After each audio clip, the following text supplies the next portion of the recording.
تو یہ جو انہوں نے ہمیں بتایا 19A کا جو مقدمہ آیا، ایک صاحب تھے، ان کا نام تھا مختار احمد علی صاحب، انہوں نے خط لکھا رجسٹرار سپریم کورٹ کو کہ مجھے یہ چیز بتائی جائے، کتنے ملازمین ہیں، کتنے پوسٹ فارغ ہیں، وغیرہ وغیرہ۔ تو اسلام آباد ہائی کورٹ میں رجسٹرار سپریم کورٹ نے اپیل دائر کی اور اسلام آباد ہائی کورٹ نے فیصلہ کیا کہ استثناء حاصل ہے سپریم کورٹ کو، اور اس سپریم کورٹ کو یہ بتانے کی کوئی ضرورت نہیں ہے کہ جو 19A کے شق کے زمرے میں نہیں آتی ہے۔ یہ کیس ہمارے پاس آیا، ہم نے کہا کہ نہیں، اسلام آباد ہائی کورٹ کا یہ فیصلہ درست نہیں ہے، یہ بنیادی حقوق کی بات ہے اور بنیادی حقوق کے راستے میں کچھ نہیں آ سکتا ہے۔ تو ہمیں جو اسلام آباد ہائی کورٹ نے استثناء دی تھی، ہم نے اس کو ہٹایا، اور جن صاحب نے طلب کی تھے ہم سے انفارمیشن مانگی تھی، ان کو وہ ہم نے مہیا کی، اور رجسٹرار کو یہ بھی حکم دیا کہ جو ان صاحب نے جو خرچہ کیا تھا کیس لانے کا، کیونکہ ناجائز ان کے بنیادی حقوق میں کو روکا گیا تھا، وہ بھی واپس ان کو دیے جائیں۔ تو ہم دنیا بھر کی مثالوں کی بات کرتے ہیں، اب جو تنقید کرنے والے ہیں یا تعریف کرنے والے کم ہی ہوتے ہیں، وہ یہ بتا دیں کہ کوئی دنیا میں ایسا فیصلہ ہوا ہے۔ میں ایک دو ملکوں کی بات نہیں کر رہا ہوں، میں دنیا کی بات کر رہا ہوں کہ اس نوعیت کا فیصلہ اگر ہوا ہے تو بتائیے، بڑی اچھی بات ہوگی، اور اگر نہیں ہے تو پھر آپ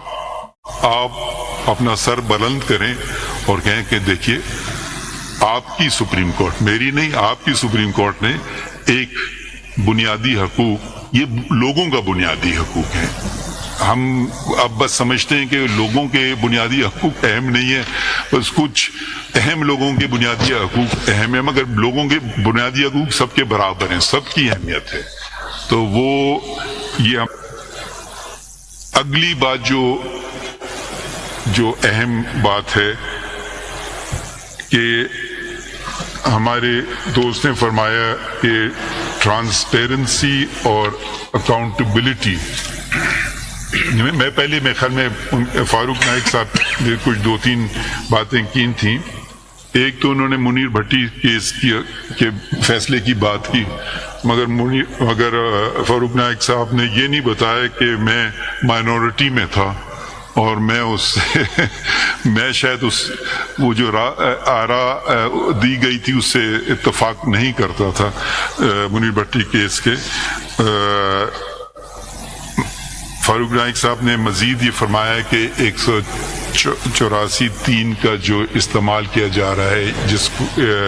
جو از خود سپریم کورٹ نوٹس لیتی ہے، تو یہ کسی پیمانے کے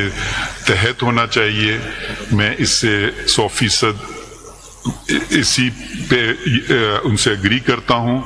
اس لیے نہیں کہ وہ کہہ رہے ہیں، اس لیے کیونکہ آئین کہتا ہے، آئین دو باتیں کہتا ہے کہ پبلک امپورٹنس، کہ اہم ہو پبلک کے لیے، اور دوسرا یہ ہو کہ وہ اس کا تعلق ہو بنیادی حقوق کو انفورس کرنے کا۔ تو ایک شخص اپنا کیس لیا ہے، دوسرا شخص لیا ہے، اس سے نہیں ہوتا ہے، تو اس میں یہ دو چیزیں جب تک پوری نہ کی جائیں تو 184 کا اطلاق نہیں ہوتا ہے۔